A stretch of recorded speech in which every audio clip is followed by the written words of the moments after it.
إلا الله لا إله إلا الله لا إله إلا الله لا إله إلا الله لا إله إلا الله لا إله إلا الله لا إله إلا الله لا إله إلا الله لا إله إلا الله.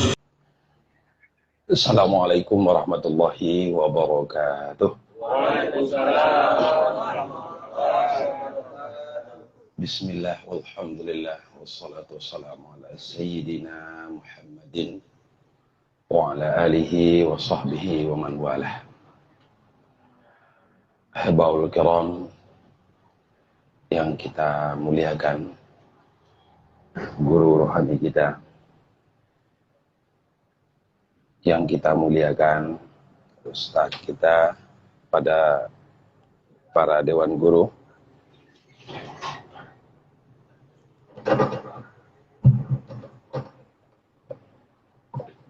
pada semua dewan guru yang ada, Ustadz Abdullah Dalawi, Ustadz Abu Syahid Janago, Ustadz Abdul Syukur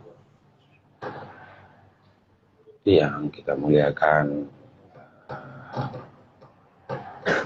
Wali PTT Kepri, bapak-bapak yang kecil tak akan tersebutkan nama, besar tak akan terhimbaukan gelarnya. Malam ini kita disuguhkan dengan satu buah tema kajian, yaitu dakwah, tauhid, tasawuf. Yang pertama kita kaji dulu dakwah. Dakwah itu terambil dari kalimat da'a yad'u da'watan. Da'a yad'u da'watan. Arti da'a itu, yad'u dakwah itu artinya adalah mengajak. Jadi kalau ada orang mengajak orang, itu namanya berdakwah. Kedekatan bahasanya bukan mengajak saja, tetapi memanggil. Kalau ada kita manggil-manggil, wahai Ali, kata-kata wahai Ali itu namanya dakwah. Wahai Bakar, umpamanya. Maka kata-kata itu disebut dengan dakwah. Apabila seseorang mengajak seseorang untuk melakukan sesuatu, makanya dia disebut dengan ia mendakwahkan sesuatu kepada orang itu. Itu dalam arti bahasa. Sementara dalam pengertian agama, dakwah itu dapat kita lihat dengan dua pengertian. Pertama, dakwah dengan makna doa. Maka dakwah dengan makna doa artinya adalah orang sebelum meminta kepada Allah, seperti kalimat permintaan. Umpamanya begini kalimat permintaan. Aku mohon kepadamu, ya Allah, kita ngomong dengan Allah. Aku bermohon kepadamu supaya engkau berikan kepadaku taubat, inabah, dan istiqamah. Itu namanya permintaan. Bahasa Arabnya su'al atau is'al. Su'al yaitu permintaan. Sebelum kita meminta, kita disuruh dulu berdoa, memanggil Allah. Ya Allah. Itulah makanya di dalam Al-Quran dikatakan walillahil asma'ul husna fad'uhu biha. Jadi bagi Allah itu ada nama-nama yang baik. Maka mintalah oleh kamu, maka serulah Tuhanmu dengan nama-nama yang baik itu. Kalau kita mau minta Allah sayang sama kita, ya Rahman, ya Rahim, supaya Allah memberikan kekayaan kepada kita, ya Ghani, ya Mughni, supaya Allah berikan kepada kita sikap, sifat penyantun, Ya Halim, supaya Allah berikan kepada kita kekuatan. Ya Qahar, Ya Jabbar, supaya Allah berikan kepada kita rezeki. Ya Razzaq, supaya Allah berikan kepada kita ampunan. Ya Ghafur, supaya Allah berikan kepada kita kemaafan. Ya Afu, supaya Allah berikan kepada kita kurnia. Ya Hanan, Ya Mannan. Begitu. Itu dakwah ya. Dakwah kepada Allah artinya memanggil Allah sebelum meminta. Memanggil Allah sebelum meminta namanya berdoa. Nah, kalimatnya begitu juga.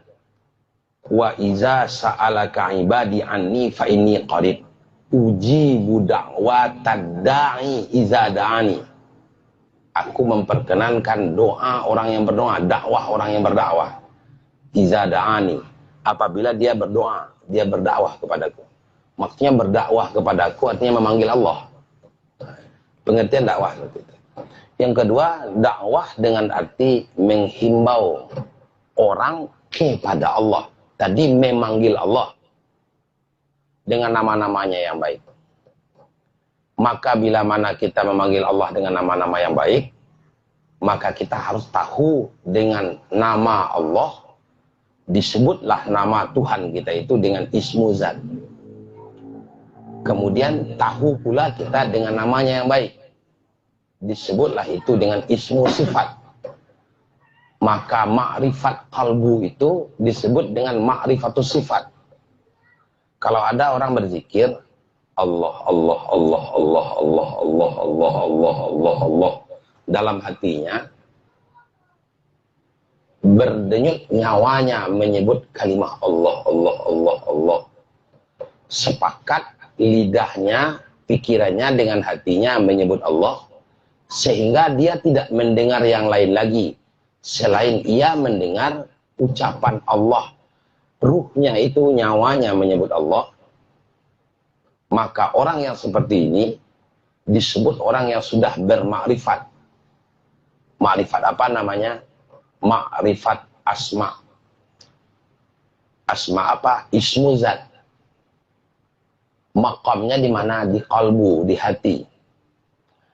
Apabila dia menyempurnakan makrifat asma'nya itu, ia harus memanggil Allah dengan hatinya itu dengan panggilan bukan sekedar Allah, Allah, tapi Allahur Rahman, Allahur Rahim, Allah yang pengasih, Allah yang penyayang, Allahul Halim. Merasa bahwa dia dekat dengan Allah dan merasa dia bahwa Allah lah yang penyayang, Allah lah yang pengasih, Allah lah yang penyantun, Allah lah yang pengampun, Allah lah yang pemaaf, Allah lah yang maha gagah perkasa, Allah lah yang maha kuat, Allah lah yang pemberi rezeki, Allah lah yang maha pemurah, Allah lah yang kaya, Allah lah yang membikin kaya, Allah lah yang syadidun zuntiqam, bersangatan keras azabnya dan semuanya. Maka sempurnalah zikir kalbunya. Jadi zikir kalbu itu bukan sekedar Allah, tapi makna Allah dengan segala asma'nya. Maka dikatakanlah zikir kalbu itu adalah zikir asma' wa sifat. Zikir asma' wa sifat, bukan nama Tuhan yang disebut dengan ismu zat saja yang dibaca. Dibalikkan namanya, mitnya. Greg. Ah gitu. Iya.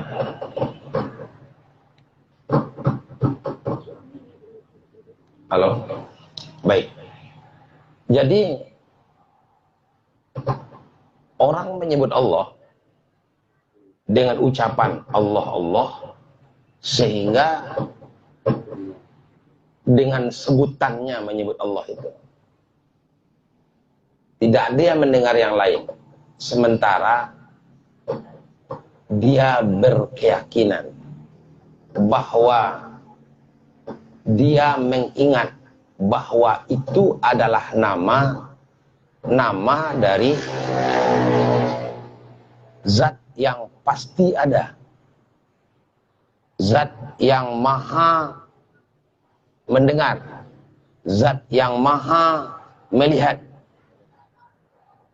Keyakinannya itu bahwa itu adalah zat yang maha mendengar, zat yang maha melihat, disebut dengan sepakat antara ucapan lidahnya, ingatannya, pikirannya, dengan kata hatinya. Menyepakatkannya itulah harus ada orang yang ahli untuk menyepakatkan. Siapa yang ahli menyepakatkan antara ucapan lidah dengan kata hati, dengan pikiran, itulah yang disebut dengan mursyid. Ciri-cirinya gampang. Gini, ada orang menyebut kalimat, ciri-ciri mursyid apa? Ciri-ciri mursyid di dalam Al-Quran, surat Al-Anfal ayat 2. Innamal mu'minuna alladzina idza dzukirallah wajilat qulubuhum. Orang yang apabila disebutkan oleh orang lain Allah, gemetar hatinya. Mursyid menyebutkan kalimat Allah, gemetar hati kita. Tandanya orang itu mursyid. Ada orang menyebut kalimat Allah, tapi hati kita tak bergetar. Maka orang itu tidak ahli dalam menyebut kalimat la ilaha illallah. Ahli dalam kalimat la ilaha illallah itu adalah orang yang ahli menyepakatkan dan mempunyai kemampuan untuk menyepakatkan atas kemampuan yang diberikan Allah, bukan kemampuan yang ia usahakan atau atas ilmu yang ia perdapat, tetapi atas pemberian Allah, sehingga dia paham bahwa begitu mengingat Allah. Nah, ini ucapan-ucapan seperti itu, kata-kata hati seperti itu disebut dengan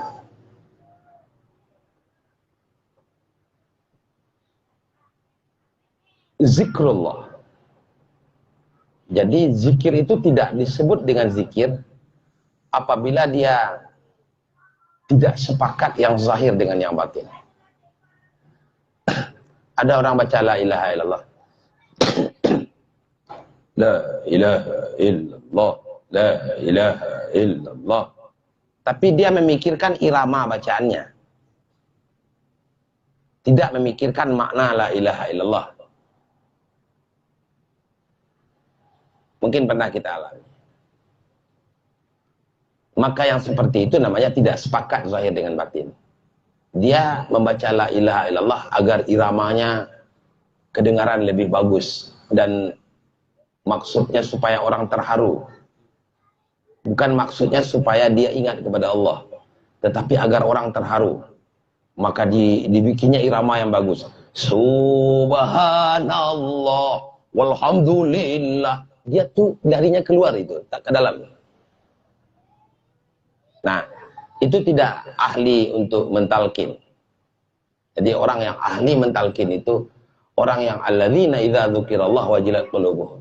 Yang apabila dia sebut Allah di hadapan kita, la ilaha illallah, getar hati kita. Apabila bergetar hati kita, menandakan kita orang mukmin. Kalau ada seorang guru menyebutkan dan dia sudah mendapat keizinan dari gurunya, umpamanya, atau dia seorang mursyid umpamanya, kalimah la ilaha illallah dan tidak diragui, tapi hati kita tak bergetar, jangan guru yang disalahkan, berarti kita yang tidak mendapat maknanya. Seperti itu ya. Jadi ada dakwah itu dengan makna apa? Dakwah dengan makna mengajak orang kepada Allah, ada dakwah dengan makna mengajak orang kepada jalan Allah, agama Allah. Itu dua yang berbeda. Jadi dakwah ini dua yang berbeda. Yang pertama, mengajak orang kepada Allah. Yang kedua, mengajak orang kepada jalan Allah. Sama juga dengan ayat lain yang semirip. Ada kita disuruh wa'tasimu billah. Ada wa'tasimu bihablillah. Ada kita disuruh untuk berpegang kepada Allah. Yang kedua, berpegang kepada tali Allah. Maksudnya kepada agamanya. Nah, itu dua yang berbeda. Nah, nanti kita jelaskan. Nah, sekarang kita lihat dulu. Ada orang disebut dengan orang yang berdakwah kepada Allah. Artinya, orang itu ngajak orang kepada Allah. Ada orang ngajak orang kepada agama Allah. Walaupun setelah masuk ke agama Allah, itu juga tujuannya Allah. Tetapi dia ajak orang kepada syariat. Maka ud'u ila sabili rabbika, maknanya adalah ajaklah olehmu orang kepada syariat Allah. Ya, itu namanya adalah ajaklah orang kepada syariat Allah. Tapi ada ayat lain. Man ahsanu qawlam mimman da'a ilallah. Apakah kalimat yang lebih, tidak ada kalimat yang lebih baik mimman da'a ilallah, daripada orang, selain daripada orang yang mengajak orang kepada Allah. Itu ngajak orang kepada Allah. Kalau ini ngajak orang kepada agama Allah. Nah, kita bagi dulu. Ngajak orang kepada agama Allah itu pandangannya syariat.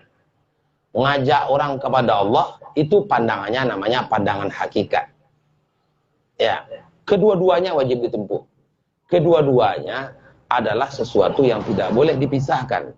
Ya, orang ajak untuk menjalankan fikihnya, apa itu syariatnya. Ya, orang diajak kepada Allah. Seirama itu dengan doa. Kita bertaubat. Taubatnya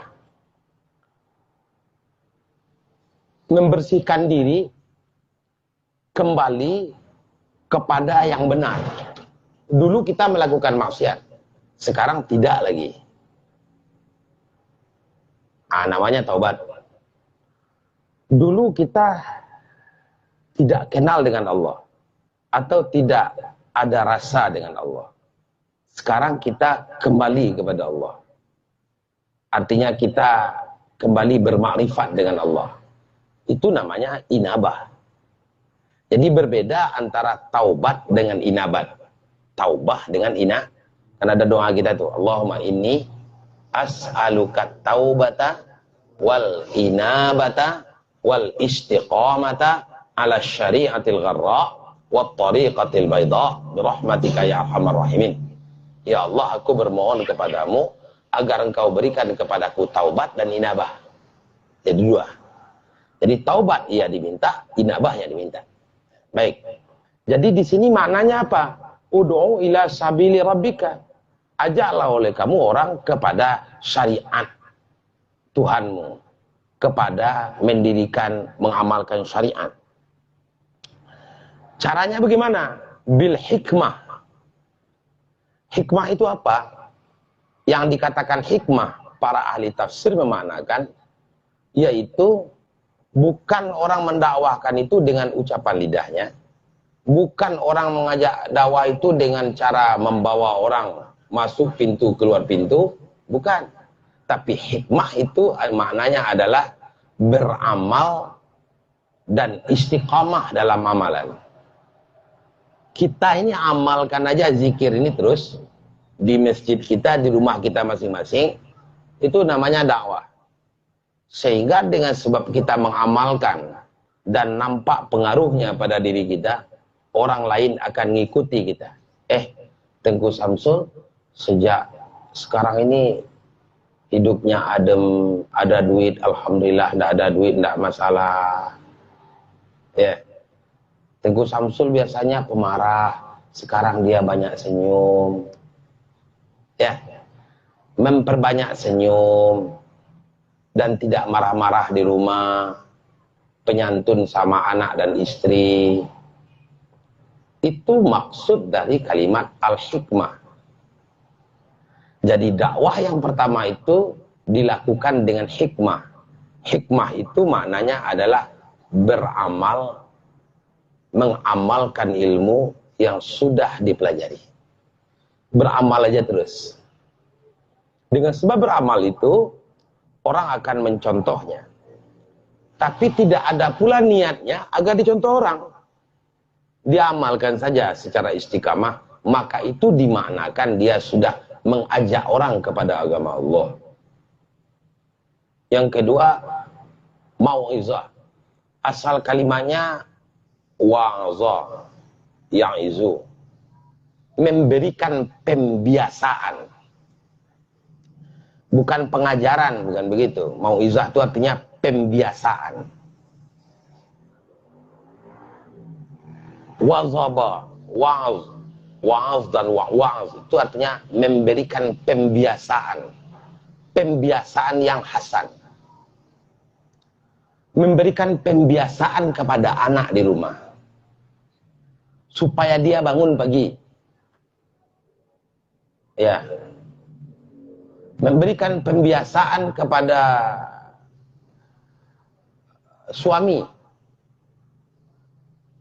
Setiap pagi bangunin. Istri setiap pagi bangunin. Diberikan pembiasaan kepada orang yang di bawah kekuasaan kita. Siapa yang di bawah kekuasaan kita? Yang pertama anak-anak kita. Yang kedua istri kita. Yang ketiga seluruh anak buah kita. Yang keempat seluruh warga negara kita. Kalau kita presiden, berikan pembiasaan kepadanya. Jadi memberikan pembiasaan kepadanya melakukan salat berjamaah. Maka memberikan pembiasaan itu disebut dengan mau'izah hasanah. Satu, mau'izah hasanah itu terambil dari kata-kata wa'azah ya'izu, mau'izah. Apa artinya? Bukan sekedar pembiasaan. Tetapi mau'izah itu diartikan dengan mana penugasan kepada orang yang di bawah kekuasaan kita. Bahasa sononya resitasi. Ditugaskan. Nah, ditugaskan kepada jamaah MPTT di rumah tidak boleh mengurangi zikir la ilaha illallah dalam satu hari, satu malam 5.000. Memberikan tugas kepada siswa itu mau'izah. Memberikan tugas kepada anak. Kita kadang-kadang kan tidak mau memberi tugas sebab anak kandung kita. Kenapa? Karena kan dia tidak sekolah agama. Karena dia kan tidak anak pesantren. Karena dia kan tidak sekolah yang ada bau-bau Islamnya. Maka kita tidak suruh dia, tidak tugaskan dia untuk baca Quran pada maghrib. Sekalipun bapak, maaf ya, bapak ibu semuanya dari pagi sampai siang, sampai paginya lagi, sampai siangnya lagi, sampai kiamat, kerjanya berzikir la ilaha illallah, Allah Allah aja. Tapi anaknya dibiarkan, itu dijamin tidak masuk surga. Dijamin itu tidak masuk. Jadi memberikan tugas itu mau'izah. Yang ketiga baru menunjuki mana. Menunjuki itu apa? Hudan. Memberikan petunjuk. Menunjuki itu apa? Menunjuki sesuatu yang kita dalam petunjuk. Orang tidak akan ada pengaruhnya memberikan petunjuk kepada orang kalau dia tidak berada dalam petunjuk itu. Dan dia tidak merasakan bagaimana enaknya dapat petunjuk. Maka dibutuhkanlah mau'izah hasanah itu kemana? Mau'izah hasanah itu dibutuhkan kepada yang pertama dulu, mengamalkan ilmu yang sudah dipelajari. Itu yang pertama. Yang ketiga, wajadilhum billati yahsan. Apa itu jadil? Kalau asli kalimatnya kan mujadalah tuh. Jadalah, yujadilu, mujadalah. Artinya kan mendebat. Kalau bahasa bagusnya ya dialog lah. Kalau dialog bahasa Arabnya munajat. Ya. Artinya bukan sekadar dialog ya, tetapi berjidal. Mematahkan argumentasi orang fasik. Bahwa dunia ini tidak ada apa-apanya nih. Kata orang fasik, kalau kita tidak makan, kalau kita tidak berusaha, kita tak akan makan. Maka mari kita berusaha. Sekira-kira seperti itu bisa saja benar. Tapi pasti orang tidak akan makan kalau dia tak berusaha. Itu sesat begitu. Ya kan? Nah, maka mematahkan dalil orang, berargumentasi dengan cara menjidalnya, mematahkan dalil mereka, mematahkan argumentasi mereka. Siapa saja, itu namanya adalah jidal, mujadalah. Nah, ayat Al-Quran lain umpamanya ini, dalam surat Yusuf, Qul haza sabili, itu bukan ud'u bacanya, tapi ad'u ya. Yang baca tadi, siapa tuh? Bacanya tuh ad'u. Katakan oleh kamu Muhammad kepada siapa saja, hazihi sabili, ini adalah tariqatku, ini adalah agamaku. Sabili itu maknanya tariqah.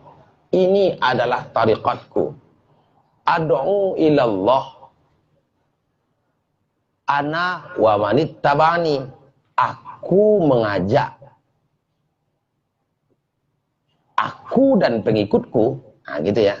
Katakan oleh kamu Muhammad, aku ajak, yang ngajak itu aku dan pengikutku. Kemana diajak? Kepada Allah. Aku ajak itu ala basiratin, dengan keyakinan dan dalil yang kuat. Jadi kita ngajak orang itu dengan penuh keyakinan. Nabi Muhammad ngajak orang kepada agama Allah itu penuh keyakinan dan burhan yang nyata, bukti-bukti yang jelas. Keyakinan itu tidak berada pada martabat ilmu. Ketika orang yakin dalam martabat ilmu disebut dengan ilmu yakin, itu tidak ada pengaruh untuk dia, apalagi untuk orang. Orang tahu dengan tasawuf berbeda dengan pengamal tasawuf. Orang tahu dengan Jakarta berbeda dengan orang yang sudah pernah datang ke Jakarta. Nah, maka seseorang boleh disebut sebagai orang yang mengajak bila mana ada keyakinan dan ada burhan dalil. Keyakinan itu dimanakan oleh para ulama dengan basirah. Makna basirah itu kan mata hati, arti aslinya. Jadi bukan mata badan ya, mata tubuh kita, mata kepala, tapi mata hati. Mata hati itu maksudnya apa? Aku aja, katakan oleh kamu Muhammad, ini adalah tariqatku, ini adalah agamaku, ini adalah agama yang kubawa dari Allah. Ya, aku dan para pengikutku, aku, nah gitu ya, kan itu ad'u ana wa manattaba'ani, aku dan pengikutku, ditegaskan lagi, mengajak kamu semuanya kemana? Kepada Allah, dengan dalil-dalil yang jelas, dan aku ajak kamu penuh dengan keyakinan. Jadi ngajak orang kepada tauhid tasawuf itu betul-betul yakin kita bahwa kita ngajak orang kepada yang benar. Jangan ragu-ragu. Kalau ragu-ragu nyingkir aja. Tidak akan ada orang datang. Wajib ada keyakinan. Wajib ada dalam hati kita apa yang disebut dengan dalil-dalil yang nyata. Makanya untuk mendapatkan burhan itu kita membutuhkan ilmu. Ilmu itu diperoleh dari dua jalur. Pertama namanya ilmu muktasab, yang dapat dari sumber tubuh kasar masuk ke dalam hati, nyimpan di dalam ruh. Ada ilmu dari Allah masuk ke dalam ruh, keluar ke dalam hati, nyumber di mulut. Maka ilmu yang dari Allah masuk ke dalam ruh, lanjut ke dalam hati kita, disebut dengan ilmu laduni.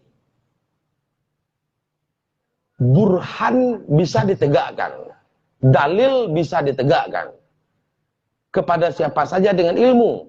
Ilmu yang mana? Ilmu semuanya. Bisa dengan ilmu muktasab, bisa dengan ilmu laduni. Tapi untuk mendapatkan ilmu laduni harus ada syaratnya. Man amila bima alima warasallahu ma lam ya'lam. Siapa amal apa yang udah ia pelajari, yang sudah ia ketahui, sudah belajar, amalkan, Allah akan memberikan ilmu yang tidak ia pelajari.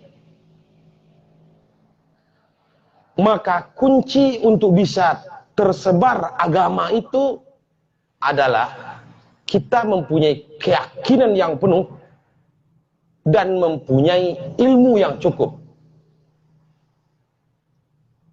Baik ilmu yang muktasab ataupun ilmu yang laduni. Ilmu laduni itu bukan tidak pernah diberikan Allah kepada kita, sering sekali. Banyak, siapa aja pernah mendapatkan ilmu laduni. Saya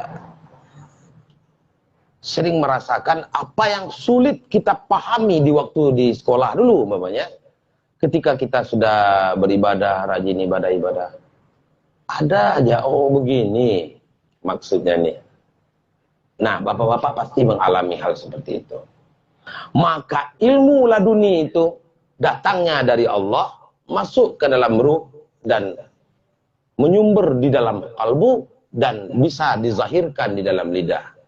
Ilmu muktasab atau yang diusahakan, dipelajari, masukkan ke dalam hati, kemudian disimpan di dalam ruh. Kan begitu. Maka kita tidak bisa mengandalkan semangat saja. Semangat, tapi ilmu tak ada. Semangat, tapi yakin tipis. Maka untuk mendapatkan yakin itulah kita disuruh untuk beramal. Karena amal akan membawa kepada keyakinan. Secara tidak kita sadari kita akan yakin saja. Karena yakin itu akan adalah pemberian dari Allah Subhanahu wa Ta'ala. Itu makna daripada qul haza sabili ad'u ilallah ala basiratin ana wa manittaba'ani. Nah, kemana orang diajak? Yang kedua, diterangkan sama ustaz-ustaz kita tadi. Kemana orang diajak? Ya, kepada dua jalan tadi. Pertama, ajak orang syariat ke dalam amal syariat. Apa itu? Yang belum salat, ajak salat. Yang belum puasa, ajak puasa. Yang belum berzakat, ajak berzakat. Yang belum berhaji, ajak haji. Tapi ingat, amal yang paling besar itu ngajak orang salat, diceritakan Al-Quran hanya 50 sekian kali. Tapi ngajak orang untuk berzikir dalam Al-Quran lebih 100 kali. Artinya ada yang lebih penting untuk diajak orang ini, yaitu untuk berzikir, mengingat Allah. Karena panggilan dan ajakan Allah di dalam Al-Quran lebih dari 100 kali ngajak orang untuk berzikir. Hatta ngajak orang untuk salat aja, yang merupakan tiang agama, hanya 55 kali, 50 sekian kali Allah menyebut kalimat salat di dalam Al-Quran. Ngajak orang kemana?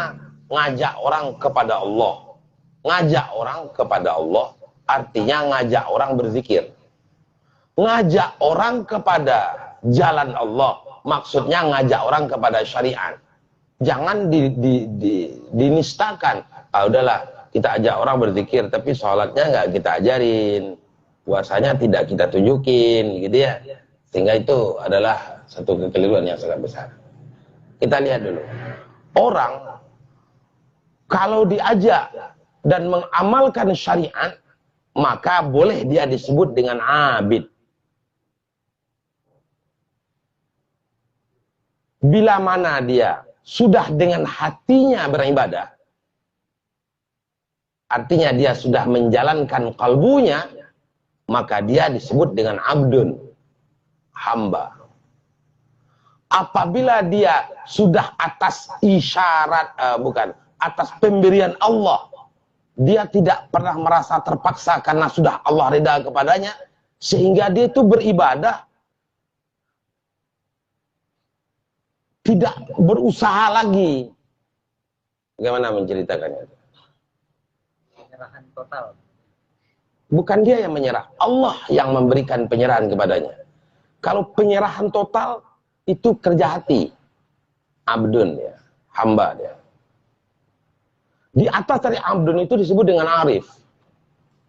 Itu kerja ruh. Yang ia beribadah bukan atas kemauan dia lagi, tapi atas kemauan Allah. Ya. Jadi ada orang beribadah mengamalkan syariat disebut dengan abid. Ada orang beribadah sudah beramal zahir dan batinnya, zahir dan kalbunya, maka dia disebut dengan abdun.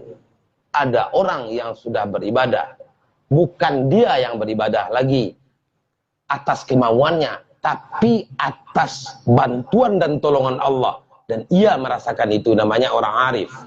Sehingga dia tidak merasa berat apa-apa. Santai aja dia. Kalau nggak sholat, dia jalan aja. Kalau ada hal apa tuh, maksiat, mungkarat, dia langsung aja tinggalkan. Tidak perlu berperang-perang dia. Kalau kita nampak maksiat, berperang nggak kita? Perang. Nampak yang bening-bening, apa pikiran kita? Lihat atau enggak? Lihat atau enggak? Iya enggak? Iya enggak? Katakan saja yang sebenarnya, jangan ada dusta di antara kita. Iya enggak? Berarti kita abdun. Apa namanya, Pak? Abdun. Maka segala bentuk amalan yang dikerjakan oleh amalan yang dikerjakan oleh zahir kita ini, mata, tangan, anggota zahir ini diistilahkan oleh ulama tasawuf dengan istilah amal ibadah. Apa namanya? Kalau apabila orang itu telah mengamalkan zikir dalam kalbunya, maka dia disebut dengan bukan amal ibadah lagi, tapi amal ubudiyah namanya. Jadi kalau kita berzikir namanya berubudiyah, kalau kita sholat namanya beribadah. Ya. Di atas dari itu tidak dia yang beramal lagi. Dia yang beramal tapi atas keinginan dan iradah Allah, atas kemauan Allah, sehingga dia jinak hatinya beribadah tanpa keras, tanpa susah. Ya. Dan ini adalah keinginan kita semuanya. Kita tidak susah-susah beribadah. Maka ibadah yang seperti itu, amal yang seperti itu, udah ruhnya saja lagi. Ruh itu sifatnya adalah terang, nur. Jadi nur itu sifatnya adalah, kalau tidak ada nur ini, tidak ada cahaya, tidak akan nampak saya dengan bapak yang di sana. Karena ada cahaya lah nampak. Orang kalau sudah zikirnya pada martabat nur, sudah nampak oleh dia dalam mata hatinya. Maka orang ini disebut dengan amalnya itu amal abudah. Apa namanya? Jadi berapa macam amal?